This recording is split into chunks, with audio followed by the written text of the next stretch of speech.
ഡിയസർ. അപ്പോൾ എല്ലാവരും ഭയങ്കരമായിട്ട് ചർച്ച ചെയ്യുന്ന പടമാണ്, ഭയങ്കര ഹൈപ്പുള്ള പടമാണ്. കണ്ടിട്ട് ഇപ്പോൾ ഒരു 2 ദിവസമായി.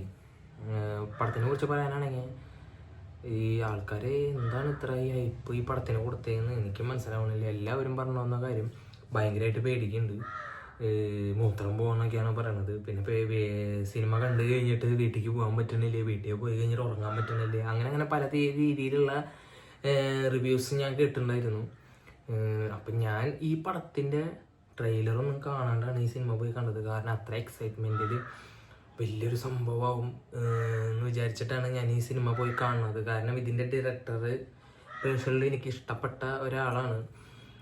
ആളിപ്പോൾ നിങ്ങൾക്കറിയാവുന്ന പടം എന്ന് പറഞ്ഞു കഴിഞ്ഞാൽ ഇപ്പോൾ ബ്രഹ്മയുഗം, പിന്നെ അതേപോലെ ഭൂതകാലം ആയിരിക്കും എല്ലാവർക്കും അറിയാവുന്നത്, അല്ലെങ്കിൽ കൂടുതലായിട്ട് ആൾക്കാർക്ക് അറിയാവുന്ന ആളുള്ള പടങ്ങൾ ഇതൊക്കെയാണ്. പക്ഷെ ഇതിനു മുമ്പ് വേറെ പടം ചെയ്തിട്ടുണ്ട്, അതേതാണ് ഞാൻ വഴിയെ പറയാം.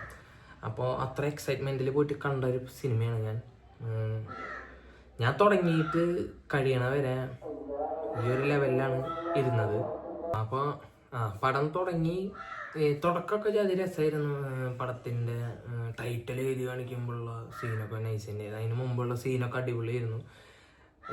നല്ല രസമായിട്ടാണ് പോയത്. പിന്നെ എവിടെയൊക്കെയോ എനിക്ക് പിന്നെ കുറേ കഴിഞ്ഞപ്പോൾ എനിക്ക് സിനിമ കാണാനുള്ള ഒരു ഇൻട്രസ്റ്റ് എന്ന് വെച്ചാൽ ഒരു ഇൻട്രസ്റ്റ് തന്നെ പോയി. കാരണം എന്താണെന്ന് വെച്ച് കഴിഞ്ഞാൽ ഇപ്പം പേടിപ്പിക്കുന്ന ഒരു സീൻ എന്ന് പറഞ്ഞു കഴിഞ്ഞാൽ അത്ര വലിയ സാധനം ഞാൻ സത്യം പറഞ്ഞാൽ തുടക്കം തൊട്ട് അവസാനം വരെ ഒന്നും പേടിച്ചില്ല. അതെന്താണെന്ന് എനിക്കറിയില്ല.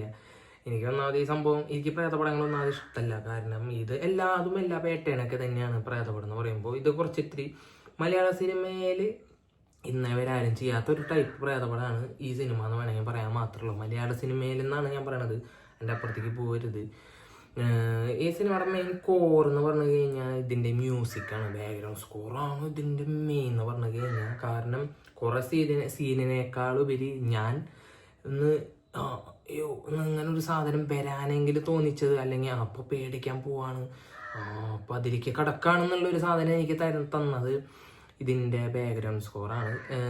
ഒരു സീനിൽ ഞാൻ ചെറുതായിട്ട് ഞെട്ടിയില്ല എന്ന് പറയാനില്ല. അത് പ്രേതത്തിന് കാണിക്കുന്ന സീനല്ല, ഒരു സൗണ്ടിന് വേണ്ടി ഒരു സൗണ്ട് പെട്ടെന്ന് ഇങ്ങനെ കയറി വരുമ്പോൾ നമ്മളെ സൗണ്ടിൽ ഞെട്ടും. ആ ഒരു ഇതിലാണ് ഞെട്ടിയത്. അല്ലാണ്ട് പ്രേതത്തോടുള്ള പേടി കൊണ്ടോ അല്ലെങ്കിൽ പ്രേതത്തിനെ കാണാൻ പറ്റാത്തത് കൊണ്ടല്ല, എനിക്ക് പേടിയില്ല സംഭവത്തിൽ. അപ്പോൾ അതുകൊണ്ടായിരിക്കും ചിലപ്പോൾ എനിക്ക് വർക്കൗട്ട് ആയില്ല എന്ന് സിനിമ എന്ന് പറയുമ്പോൾ. പെർഫോമൻസ് സൈഡൊക്കെ നോക്കുകയാണെങ്കിൽ എല്ലാവരും അടിപൊളിയാണ്.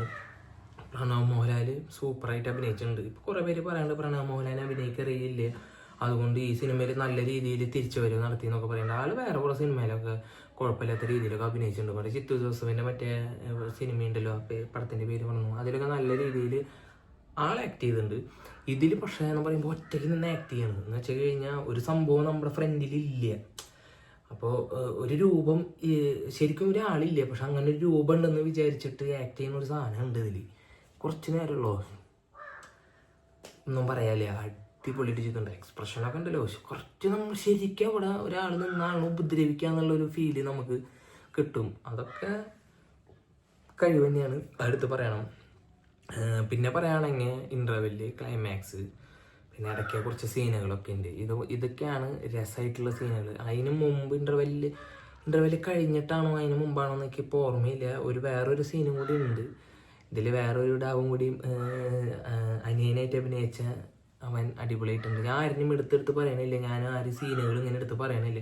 നിങ്ങൾക്ക് കാണുമ്പോൾ അത് ചിലപ്പോൾ ഒരു ഫീൽ തോന്നാം. പിന്നെ ഇതിൽ ക്ലൈമാക്സിൽ അഭിനയിച്ചേക്കണ ചേച്ചി സൂപ്പറായിട്ടുണ്ട്, അടിപൊളിയായിട്ടാണ് ചെയ്തേക്കുന്നത്. ആർട്ട് വർക്ക് നോക്കുകയാണെങ്കിൽ നൈസാണ്. കാരണം ആർട്ട് വർക്ക് അടിപൊളിയായിട്ട് ചെയ്യാൻ പറ്റുമെന്ന് തെളിയിച്ചെന്നുള്ളതാണ് മറ്റേ ബ്രഹ്മയുഗത്തിൽ ആൾ നല്ല രീതിയിൽ തെളിയിച്ചിട്ടുണ്ട്. പിന്നെ പറയാൻ വേണ്ട, ഇതിൽ ആർട്ട് വർക്ക് സൂപ്പറാണ്, മേക്കപ്പ് സൂപ്പറാണ്. ഇതിൻ്റെ മേക്കിംഗ് സൈഡൊക്കെ അടിപൊളിയാണ്. ആരൊക്കെയോ ഹോളിവുഡ് സ്റ്റൈൽ എന്നൊക്കെ പറയണത് ഞാൻ കേട്ടിട്ടുണ്ടായിരുന്നു. ഇത് ഏത് അർത്ഥത്തിലാണെന്ന് എനിക്കറിയില്ല.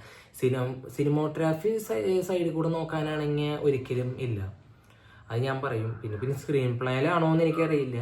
സ്ക്രീൻ പ്ലേ ആണെങ്കിൽ പോലും ഇതിൽ പോറ്റി എന്ന് വെച്ചാൽ പൂജ ചെയ്യുന്ന ഒരാളുള്ള ഒരു ക്യാരക്ടറായിട്ടുള്ള ഡാവിൻ്റെ ഡയലോഗ് ഡെലിവറി തനി ഡ്രാമാറ്റിക് ആയിട്ട് എന്ന് വെച്ച് കഴിഞ്ഞാൽ നാടകം പോലെ എനിക്ക് തോന്നി. ആൾക്കുള്ള ക്യാരക്ടർ എങ്ങനെയാണ്, പിന്നെ ആൾക്കുള്ള ഡയലോഗ് അതുകൊണ്ടാണ്. ഡയലോഗ് അത്രയും ചെറിയ ചെറിയ വൺ വേർഡ് പോലത്തെ ഡയലോഗുകളാണ്. അപ്പോൾ അത് കാരണമാണെന്ന് തോന്നുന്നു, എനിക്കറിയില്ല. പക്ഷെ എന്നാലും ഡെലിവറി ഭയങ്കര വീക്കായിരുന്നു. എന്നെ സംബന്ധിച്ചിടത്തോളം ഒരു സിനിമ, ഒരു പ്രേതപടം, ഒരു വെറൈറ്റി പടം എടുത്തു പറയാൻ മാത്രമുള്ള ഒരു സിനിമ എന്നൊന്നും പറയാൻ പറ്റില്ല. എന്നുവെച്ചാൽ ആദ്യത്തെ ഒരു പ്രേതപ്പടം എന്നുള്ള രീതിയിൽ അതിൻ്റെ മേക്കിംഗ് എന്ന് വെച്ചാൽ കുറച്ചൊക്കെ മാറ്റി കൊണ്ടുവന്നൊരു പടമാണ് എക്സ്ട്ര, പൃഥ്വിരാജിൻ്റെ. ആ ഒരു പടം പോലത്തെ ഒരു പടം തന്നെയാണ് ഇത്. ഇപ്പം ഈ ആൾക്കാർ എന്തുകൊണ്ടാണ് ഇങ്ങനെ എടുത്ത് പറയണതെന്ന് എനിക്ക് ഇപ്പോഴും മനസ്സിലായിട്ടില്ല. എന്നെ സംബന്ധിച്ചിടത്തോളം ആവറേജ് അത് തന്നെയാണ്. മസ്റ്റ് വാച്ച് ഞാൻ പറയില്ല, കാരണം പിന്നെ ആൾക്കാർക്ക് പിന്നെ പ്രേതപ്പടമാണ് കുറച്ച് നേരം പോയിട്ട് തിയേറ്ററിൽ കണ്ട് പേടിക്കാന്നൊക്കെ വിചാരിച്ചിട്ട് പോയിട്ട് കാണുന്ന ആൾക്കാരുണ്ട്.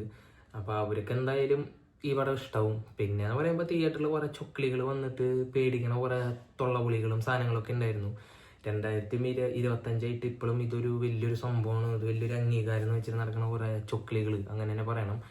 അവരുള്ളത് കൊണ്ടാണ് ഇങ്ങനെയുള്ള സിനിമകളിലെ പകുതി ഇൻട്രസ്റ്റിംഗ് ഫാക്റ്റ് അവിടെ പോകുന്നത്. കാരണം നമ്മൾ ഇതിലേക്ക് ശ്രദ്ധിക്കുമ്പോൾ അവിടെ ശ്രദ്ധിക്കാൻ പറ്റുന്നില്ല, മൂழ்കിയിരിക്കാൻ പറ്റുന്നില്ല എന്നതാണ് എൻ്റെ ഒരു സത്യം എന്ന് പറയുന്നത്. ഇനി നമുക്കിതിൻ്റെ ഡയറക്ടറിനെ കുറിച്ച് പറയാം. ആൾക്ക് ശരിക്കും ചെയ്യാൻ പറ്റുന്ന സിനിമ എന്ന് പറഞ്ഞു കഴിഞ്ഞാൽ എന്നെ സംബന്ധിച്ചിടത്തോളം സൈഫൈ ആണ്. കാരണം കുറച്ച് കൊല്ലങ്ങൾക്ക് മുമ്പ് ചെയ്ത് വെച്ചിട്ടൊരു പടം ഉണ്ട്, റെഡ് ട്രെയിൻ വന്നിട്ട്, മുട്ടണ്ട.